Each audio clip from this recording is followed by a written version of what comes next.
Selamat datang di Singgasana Storylogy. Bersama gua Harley yang akan memandu jalannya kisah misteri hari ini. Setelah kemarin kita membahas tentang Deep Web dan salah satunya situs Red Room, kali ini gua akan memandu kalian untuk membahas bagian terdalam dari Deep Web, yaitu Mariana Web. Oh ya, tapi sebelum itu buat kalian yang belum paham tentang Deep Web, gua saranin kalian nonton video yang pertama dulu tentang pengertian Deep Web dan salah satu situsnya yaitu Red Room. Nah, kalian bisa cek link di atas ya. Dan inilah informasi Deep Web tentang Mariana Web. Setelah intro yang satu ini.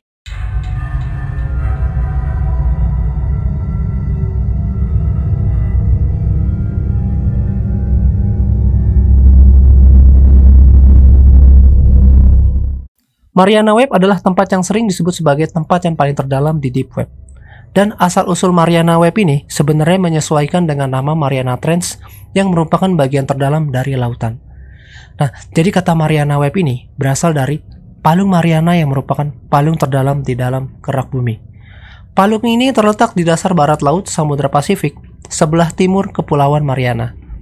Untuk kedalaman palung ini biasanya mencapai 11.000 meter di bawah permukaan laut. Gila, ini mah dalam banget. Jujur, gue berenang di kedalaman 10 meter aja udah takut. Apalagi di kedalaman 11.000 meter.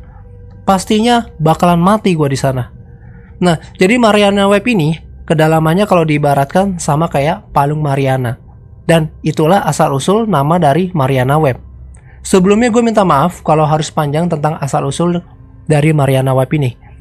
Agar lebih relate aja sih sama kisah misterinya. Mariana Web ini ternyata tidak bisa diakses semudah itu oleh kita. Bahkan para hacker atau cracker profesional pun masih kewalahan untuk menembus Mariana Web. Konon kabarnya, untuk mengakses Mariana Web ini harus menggunakan komputer kuantum. Jadi apa sih komputer kuantum? Oke, gue jelasin ya. Jadi jenis komputer kuantum ini merupakan generasi komputer terbaik dibanding dengan komputer generasi ke-6 di zaman sekarang yang kita pakai saat ini. Kuantum komputer sendiri ini memiliki perbedaan komputasi pada dasarnya, di mana kuantum komputer ini menggunakan fenomena mekanika kuantum yang berkaitan dengan superposisi dan keterkaitan. Jadi mekanika kuantum ini sebagai sebuah cabang dasar fisika baru yang menggantikan mekanika fisika klasik pada tataran sistem atom dan subatom.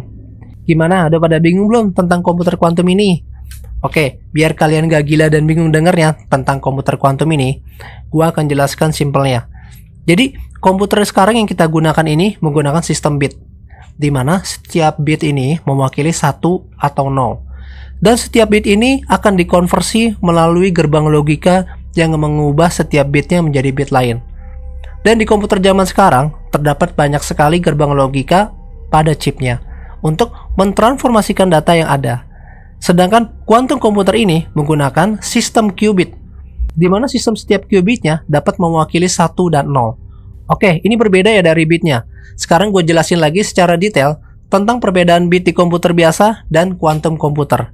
Jadi di komputer biasa ini, nilai setiap bit ini mewakili 1 atau 0. Sedangkan setiap qubit di kuantum komputer mewakili 1 dan 0. Dan inilah yang disebut sebagai superposisi pada kuantum komputer. Karena dengan adanya sistem seperti ini, kuantum komputer yang ada akan memiliki kemampuan yang benar-benar cepat daripada komputer generasi sekarang yang kita pakai. Gue contohin ya kayak di game ya. Karena setiap proses game yang kita jalankan, terdapat proses bit yang sangat banyak dan rumit yang ada pada hardware komputer kalian. Seperti proses transformasi data bit di gerbang logika agar menjadi bit lain. Dan ini juga menjadi salah satu penyebab kenapa PC dapat panas saat kita mainkan. Yap, karena proses yang sangat banyak ini sehingga menampilkan tampilan gameplay monitor yang sulit untuk digunakan. Tapi dengan penggunaan sistem bit ini untuk mengubah setiap data bit akan memerlukan suatu pemrosesan sehingga jika spesifikasi komputer tidak sesuai dengan game, maka gamenya akan lag atau hang. Dan untuk mengatasinya, kita memerlukan hardware yang lebih bertenaga lagi untuk dapat memproses bit-bit tersebut agar game yang dimainkan tidak lag. Jadi solusinya adalah kuantum komputer. Jadi kuantum komputer ini memiliki cara tersendiri untuk memproses data dan juga bukan lagi mencari data, menyimpan data, kemudian menampilkannya di layar. Dan kuantum komputer ini masih di tahap yang sangat awal. Bahkan Google, NASA, Microsoft pun masih mengembangkan kuantum komputer ini. Dan jika kuantum komputer ini berhasil dibuat, maka merupakan suatu langkah besar bagi peradaban manusia, khususnya bagi para elit-elit global ataupun pemerintah. Maka dari itu, untuk mengakses Mariana Web, diperlukan komputer super cepat seperti quantum komputer yang gue bahas tadi. Karena quantum komputer ini dapat memecahkan masalah hanya dalam 1 detik saja. Sementara komputer yang biasa kita gunakan di zaman sekarang ini membutuhkan waktu lebih dari 10.000 tahun untuk mengakses Mariana Web. Tua-tua loh. Konon kabarnya nih, kuantum komputer ini sudah dimiliki oleh Amerika Serikat. Dan Mariana Web ini menyimpan misteri yang sangat mengerikan di dunia, seperti lubang hitam, alien, Atlantis, dan teori konspirasi yang belum dipecahkan hingga saat ini. Mariana Web ini dikatakan menjadi lokasi paling terdalam di internet, yang dimana dia membentuk rangkaian komputer dari seluruh dunia. Dan Mariana Web ini melindungi data-data rahasia tersebut, kemudian memastikan agar tidak dapat diretas oleh siapapun, karena sudah menggunakan protokol yang ketat serta identitasnya tidak diketahui oleh siapapun.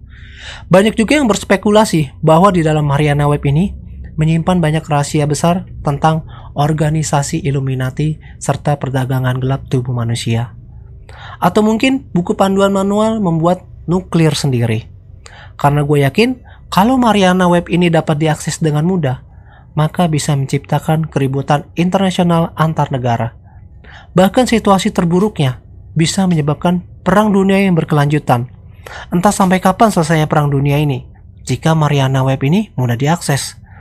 Menurut sumber yang gue baca dari internet, ada juga yang bilang bahwa Mariana Web ini merupakan kecerdasan buatan atau yang sering disebut sebagai Artificial Super Intelligence atau disingkat menjadi ASI.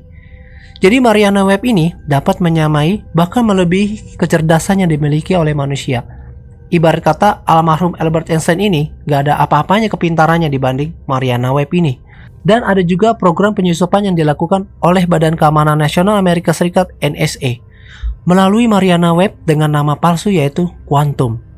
Program ini bukan hanya ditujukan untuk menyusup ke jaringan komputer Angkatan Darat Cina, namun juga untuk menelusuri Raja Narkoba di Meksiko. Karena kalian tahu sendiri kan, Meksiko itu terkenal banget dengan obat-obatan terlarangnya. Jadi dengan Mariana Web ini, Badan Keamanan Nasional Amerika Serikat bisa menyusup ke jaringan komputer seluruh dunia. Nah, jadi program penyusupan ini bocor gara-gara si ahli IT NSA Edward Snowden. Dia membocorkan rahasia NSA kepada wartawan Glenn Greenwald dari Guardian. Dan informasi tersebut telah diterbitkan sejumlah media besar yang gak lain New York Times serta Washington Post yang ada di Amerika Serikat. Aksi pembocoran itu bermula pada Mei 2013 lalu, ketika si Edward Snowden ini terbang dari Hawaii menuju Hong Kong pada 20 Mei lalu. Dan si Edward Snowden ini bilangnya sih mau pamit atau mau cuti kepada NSA untuk mengobati epilepsinya. Jadi buat kalian yang gak tahu epilepsi, itu kayak sakit kejang-kejang atau ayan. Nah, alasan dibalik pembocoran itu ternyata didasari oleh intelijen Amerika Serikat yang contohnya itu nggak tahu aturan tentang membajak percakapan telepon seluruh warga AS. Atau juga peretasan data-data di komputer yang sangat ilegal.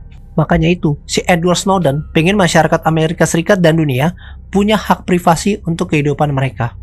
Dan Edward Snowden pun kemudian lari menuju ke negara Rusia agar nyawa Edward Snowden ini bisa terselamatkan dari pihak Amerika Serikat. Untuk kabar terakhirnya nih yang gue dengar, ternyata Amerika Serikat ingin agar Rusia mencabut paspor si Edward Snowden ini.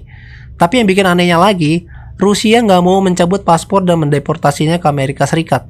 Malahan, pihak Rusia memberikan suaka sementara kepada Edward Snowden.